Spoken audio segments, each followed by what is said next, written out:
My name is Eric Stoudt, and this is my Strong27 story.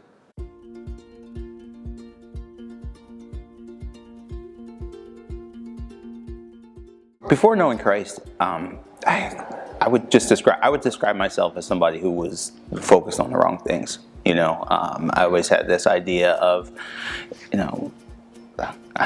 I guess I want to say I had a trophy wife mentality. I wanted the world to see how new my car was, how great my job was, how great my life is.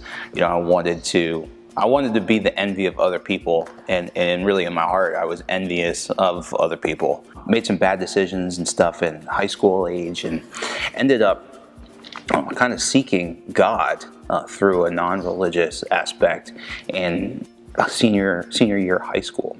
So got involved in a 12-step program and learned a lot about, from what I would say now, I learned a lot about God the Father and not a whole lot about Jesus.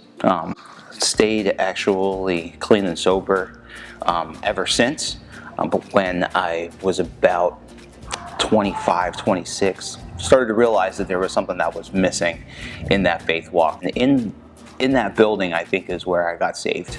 That's where I committed my life to Jesus Christ. I took it from a lifestyle or a mentality of, let's stay sober and not hurt anybody. Let's live a clean life and not try and harm others, to let's be a servant of others. Let's love people the way that God loves them. My wife and I started going to a small group probably 6 months or so after we started attending our current church.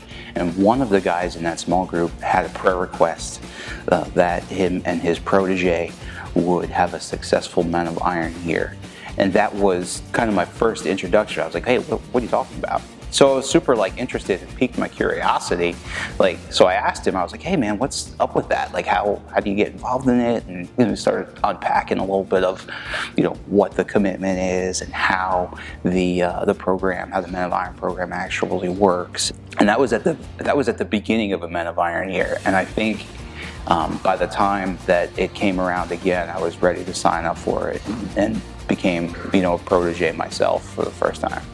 I think the value that I see the most in having somebody who might be a step ahead of me in life is being able to go to them with the questions. How do you deal with something that I've never faced before? How do I teach my son to be a better man when I didn't have the greatest example? And to be able to be coached through some of those seasons or through some of those scenarios by someone who's already been there before is invaluable. I mean, you can't put a price on it. It's not something that you can even really measure, because it's improving relationships. It's giving you the opportunity to show the love of God in a way that you may not have ever had before. It's definitely awesome, to think about how one man helped another man who helped me, who I was able to help, who is now helping all kinds of other men, through that leadership chain.